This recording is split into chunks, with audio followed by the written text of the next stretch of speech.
प्रकरण 3. अहंकारापेक्षा मोठं स्वप्न. काल रात्री सईला मुळी झोपच लागली नव्हती. वाड्याच्या तिच्या खोलीतल्या खिडकीतून बाहेरचा अंधार आणि शांतता दिसत होती, पण तिच्या मनात मात्र विचारांचं भयंकर वादळ सतत उठत होतं. ज्या माणसाने भर चौकात माझा एवढा अपमान केला, माझ्या शिक्षणाची खिल्ली उडवली, त्याच्याकडे मी जागेसाठी जाणार, आणि तेही हात पसरून? नेव्हर. मी दुसरी जागा शोधेन किंवा ही लायब्ररीची आयडियाच सोडून देईन. सईचा दुखवलेला अहंकार तिला वारंवार सांगत होता. ती उठली आणि तिने बॅगेतून आपली MA इंग्लिशची पदवी बाहेर काढली. त्या कागदावरचं स्वतःचं नाव बघताना तिला बाबांचे ते शब्द आठवले. इथं कोण वाचणार तुझी इंग्रजी पुस्तकं? सईने हळूच डोळे मिटले. तिला सावर्डे गावातल्या त्या लहान मुलांचे आणि तरुण मुलींचे चेहरे आठवले, जे शिक्षणाअभावी फक्त शेतात राहत होते. मी जर आज माझ्या इगोपायी माघार घेतली तर सुशांत बरोबरच ठरेल. माझी ही पदवी फक्त कागदाचा तुकडाच राहील. माझं शिक्षण फक्त माझा अहंकार जपण्यासाठी नाही, तर या गावाचं भविष्य बदलण्यासाठी आहे. आणि त्या मोठ्या ध्येयासाठी मला माझा हा इगो बाजूला ठेवावाच लागेल.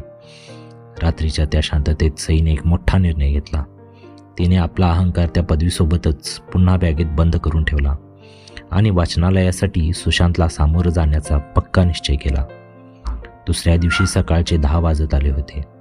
सईने आरशासमोर उभं राहून आपला स्कार्फ नीट बांधला. आज तिने तो ट्रॅक सूट टाळून एक साधासा पण सुबक गुलाबी रंगाचा पंजाबी ड्रेस अंगात घातला होता.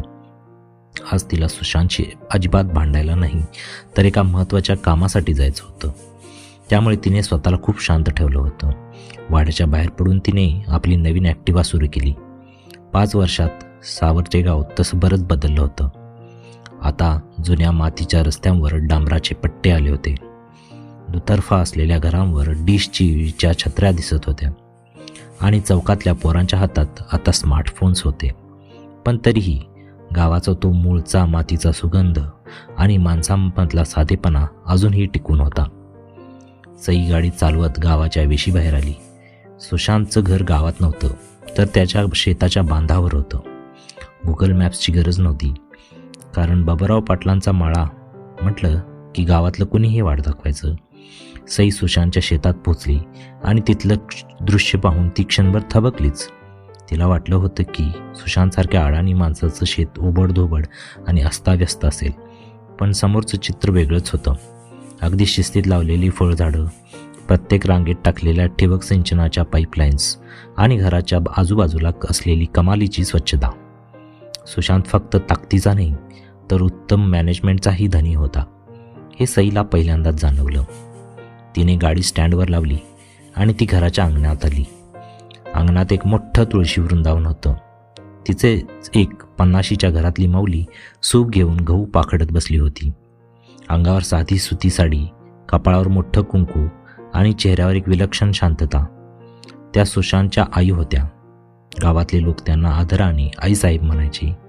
सईची चाहूल लागताच त्यांनी मान वर करून पाहिलं. ये बाई, आत ये, उन्हाला कशाला उभी राहीस? आईसाहेबांचा आवाज खूप गोड आणि मायाळू होता. सई थोडी अवघडून पुढे गेली. नमस्कार काकू, मी सई, विश्वासराव पाटलांची मुलगी. अगं ओळखली की, माझ्या बाळ्यानं सांगितलं होतं पुण्याहून पाटलांची लीग आली आहे. बरे आहेस ना तू? ये इथं काठावर बस. आईसाहेबांनी हाताने सईला बसायला खुणावलं आणि हाक मारली. अगं प्राजक्ता, वयो बाहेर ये. कोण आले? पाहुणीला गुळ पाणी आण. आतून एक 17-18 वर्षाची चुणचुणीत मुलगी बाहेर आली. ती सुशांतची धाकटी बहीण प्राजक्ता. तिच्या हातात पाण्याचा तांब्या आणि गुळाचा खडा होता. सईला पाहताच प्राजक्ताचे डोळे चमकले. तुम्हीच ना सईताई? मी पाहिलं होतं तुम्हाला त्या दिवशी गावात. प्राजक्ताने पाणी देताना हसत विचारलं. सईने पाणी प्यायलं.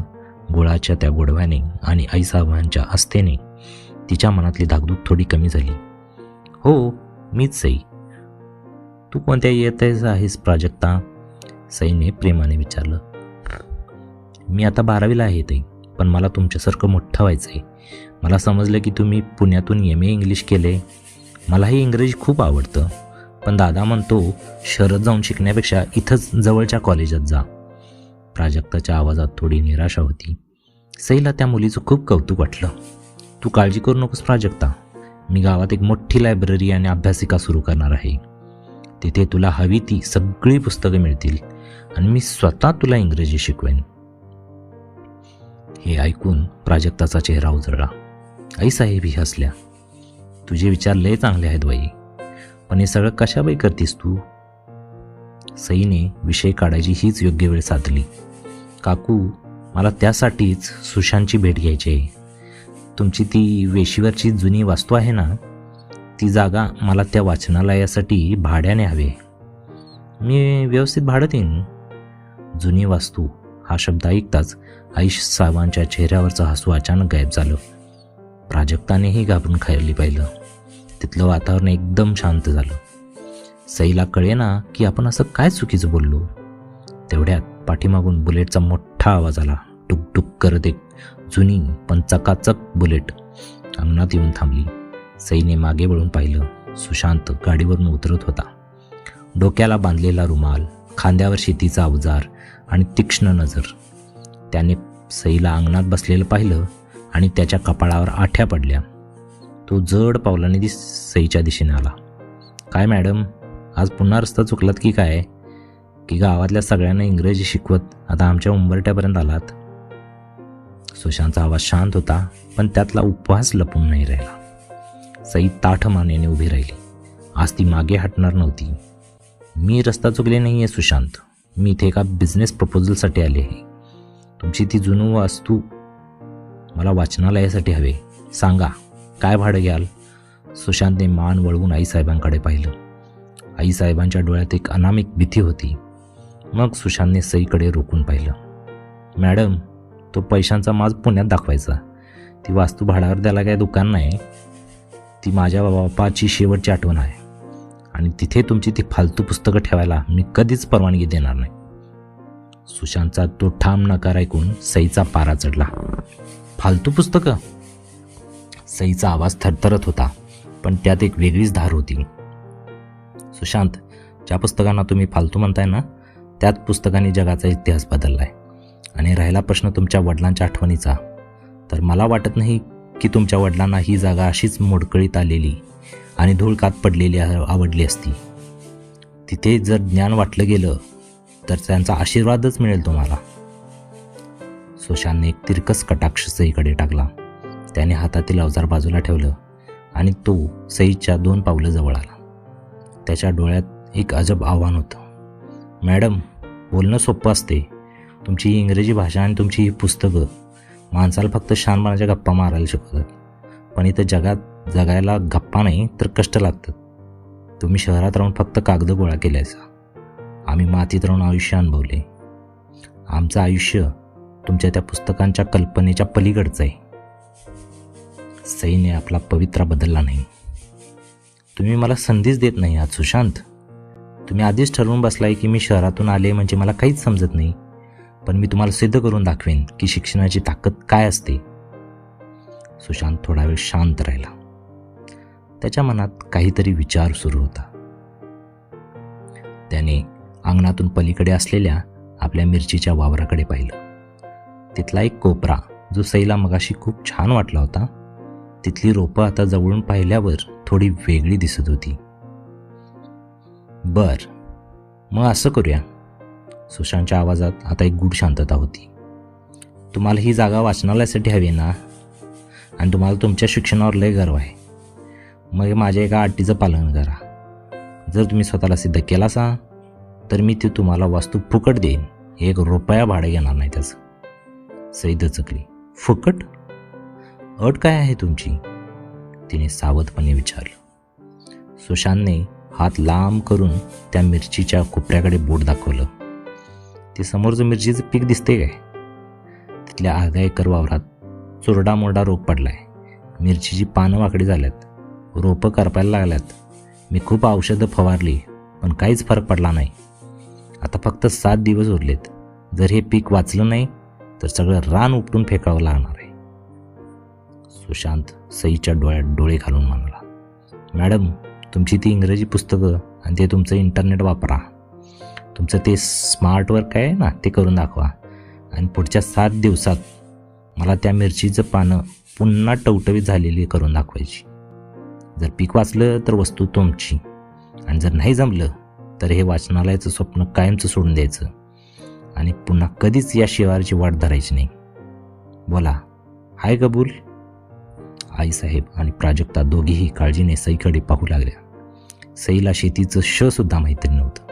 मिरचीचं पीक कसं असतं, त्यावर कोणता रोग पडतो हे तिने आयुष्यात कधीच पाहिलं नव्हतं. सुशांतने बरोबर तिच्या कमकुवत नसावर पाय दिला होता. सई क्षणभर गप्प झाली. वावरातून येणारा तो उष्ण वारा तिच्या चेहऱ्याला स्पर्श करत होता. तिला सुशांतच्या चेहऱ्यावरचा तो आत्मविश्वास दिसत होता, जो तिला हरलेला पाहायला उत्सुक होता. पण सईच्या मनात पुण्यातल्या त्या रात्रीचा निर्णय जागे झाला.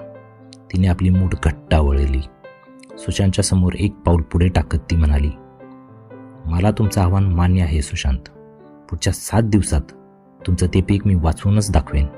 आणि लक्षात ठेवा, मी फक्त ती वास्तूच घेणार नाही, तर तुमच्या या मातीला सुद्धा माझ्या शिक्षणाची ताकद मान्य करायला लावेन. सुशांतच्या चेहऱ्यावर एक हलकीशी स्मितरेखा उमटली. बघूया मग, उद्यापासून तुमची वेळ सुरू होत्या. 7 दिवस आणि मिरचीचा तो प्रत्येक कोपरा मला पुन्हा हिरवागार पाहिजे. शुभेच्छा मॅडम. सुशांत गाडी घेऊन पुन्हा बाहेर निघून गेला. प्राजक्ता सईच्या जवळ आली. तिचा चेहरा काळजीत होता. ताई, तुम्ही उगीच हो म्हणालात. दादाला त्या पिकाची लय काळजी आहे, पण तो रोगच लय खतरनाक असतो. आमच्या गावातले मोठे मोठे जाणकार आहेत, ते पण थकलेत, पण तो रोग काय गेला नाही. तुम्ही कसं करणार? सईने प्राजक्ताचा हात हातात घेतला. घाबरू नकोस प्राजक्ता. सुशांतला वाटते की शिक्षण फक्त गप्पा मारायला शिकवतं, पण त्याला हे माहीत नाही की शिक्षण संकटात रस्ता शोधायला सुद्धा शिकवतं. उद्या सकाळी मी पुन्हा येते तुमचं रान पाहायला. सई वाड्याकडे निघाली खरी, पण आता तिच्यासमोर एक मोठं डोंगरा एवढं आव्हान होतं. MA इंग्लिश झालेल्या सईला आता मिरचीच्या पिकाचा डॉक्टर बनायचं होतं. पुण्यातल्या लायब्ररीतून नाही, तर आता तिला मातीच्या शाळेतून पास व्हायचं होतं. रात्री वाड्यावर पोहोचल्यावर सईने जेवणसुद्धा केलं नाही. तिने आपला लॅपटॉप उघडला आणि इंटरनेटवर मिरचीचा चुरडामुरडा रोग आणि त्यावरचे उपाय शोधायला सुरुवात केली. तिला माहिती होतं की हा लढा फक्त एका जागेसाठी नाही, तर तिच्या अस्तित्वासाठी आहे. तुम्हाला ही कथा आवडली असल्यास या कथेला लाईक करा. ही कथा इतरांशी शेअर करा. तुम्हाला काय वाटतं ते याबद्दल कमेंट करा. आणि हो, जाताना चॅनलला सबस्क्राईब करायला विसरू नका. धन्यवाद.